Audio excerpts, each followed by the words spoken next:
toutes et bonjour à tous. Voilà, nous sommes tous réunis donc avec Philippe Bru, directeur régional de SNCF Voyageurs, avec Agnès Langevin, vice-présidente, et également Jean-Luc Gibelin, vice-président, pour vous annoncer les nouveaux dispositifs pour la transformation donc, de l'essai du train à 1 euro les week-ends. Donc, nous avons décidé de amplifier encore plus le train à 1 euro de par le succès populaire qu'ont connu les 2 week-ends où nous avions mis en place le train à 1 euro par rapport aux pénuries de carburant. Puisque à travers les retours des voyageurs et des voyageuses, nous avons pu pleinement appréhender en fait la maturité, l'attente qui existait parmi nos concitoyens pour développer encore plus cette tarification incitative. Et maintenant, donc, tous les premiers week-ends du mois, il y aura, donc on va commencer là le 4 décembre, hein, c'est ça. Donc, il y aura le train à 1 euro, toujours selon les mêmes modalités. Donc là, Jean-Luc et Philippe vont vous les détailler sur la question des réservations. Et nous allons vraiment en faire une politique donc définitive. Hein, donc c'est pour les prochaines années, comme nous avons enclenché maintenant depuis 2 ans le trajet à 1 euro pour les salariés, déduction faite des participations employeurs, et comme nous avons enclenché là aussi de façon pérenne depuis 1 an pour la gratuité pour les moins de 26 ans, plus égale 0. Et comme nous avons aussi depuis cet été lancé, on va dire, les moins 50%. Alors là, c'est plus égal moins, je ne me trompe pas, pour les plus de 60 ans. Je deviens voilà, parfaitement adepte de tout le langage maintenant que nous avons mis en œuvre sur les offres tarifaires. Donc, bien rappeler le bilan, c'est-à-dire que nous avons eu sur ces 2 week-ends 5 fois plus de voyageurs que sur des week-ends traditionnels sur les mêmes saisons. C'est donc 250 000 personnes qui ont voyagé à bord des trains régionaux, et donc c'est 650 000 litres de carburant en moins qui ont été consommés, et on a évité le rejet de près de 1,5 million de tonnes de CO2. Et pour faire face à cet afflux exceptionnel d'usagers, c'est 43 000 places supplémentaires qui ont été ouvertes à la vente. Donc, je tiens à remercier quand même la SNCF parce que la décision, elle a été prise pour le premier week-end. Je l'ai prise exactement à 8h50 du matin, un jeudi.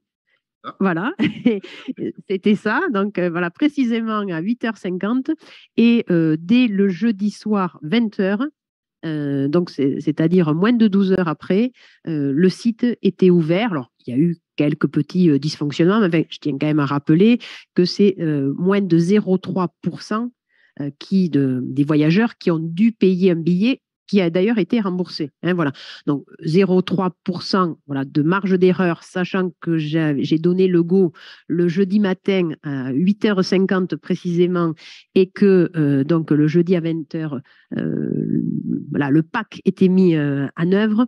Voilà, moi, je tiens à remercier, et nous avons vraiment fait en sorte aussi, quand on a décidé de le faire le deuxième week-end, de par toujours la pénurie du carburant, nous avons décidé là également que l'ensemble des agents de la SNCF soient attentifs un peu aux remarques qu'on pouvait avoir dans les échanges qu'il y avait dans les trains ou sur les quais ou dans les gares. On a regardé aussi les retours réseaux sociaux qui étaient assez nombreux, et c'est vrai que Agnès et Jean-Luc, d'une seule et même voix, m'ont dit mais cette opération, elle correspond à une réelle attente. Aujourd'hui, il y a une vraie maturité de la part de nos populations sur le fait de pouvoir se déplacer les week-ends où les contraintes horaires sont moins fortes que quand on doit être à l'heure à un travail ou un rendez-vous médical. Et là, il y a vraiment le besoin d'avoir une tarification attractive parce que le temps du week-end, voilà, permet d'être plus flexible sur les horaires, donc de pouvoir s'inscrire dans les grilles horaires des trains. Et ce qui manque, c'est juste une incitation financière parce qu'il y a une vraie envie de prendre le train, bien sûr pour des raisons écologiques. Il y a également une possibilité qui est adaptée en termes d'horaire sur le week-end, où on est plus souple. Et s'il y a en plus une raison de pouvoir d'achat, eh bien, à ce moment-là, les trois motifs sont remplis. Et donc, cela va continuer à enclencher cette dynamique que nous avons mis en œuvre. Nous avons aussi décidé, parce que malheureusement, nous allons vers la saison où les pics de pollution risquent d'être plus nombreux, de mettre là aussi le train à 1 € lors des épisodes de pollution, en particulier dans les agglomérations. Et ça, c'est une mesure à laquelle nous sommes attachés, puisque nous avons en Occitanie un outil pour surveiller la qualité de l'air, donc Atmo. Mais là, Agnès, tu développeras ce sujet-là. Sur la question de voyager en train, c'est en effet 26 fois moins de CO2 émis qu'en voiture thermique.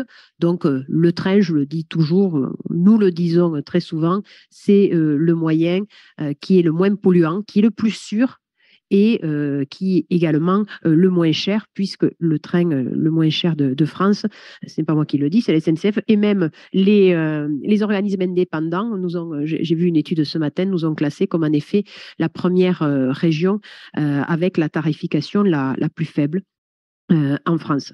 Et puis, nous pensons aussi à celles et à ceux qui n'ont pas la possibilité, de par leur lieu d'habitation, de prendre le train parce qu'ils sont dans des territoires où il n'y a pas de ligne ferroviaire, ou parfois aussi il y a des contraintes qui ne permettent pas de prendre le train. Et c'est pour ça que nous avons décidé de développer l'aide au covoiturage.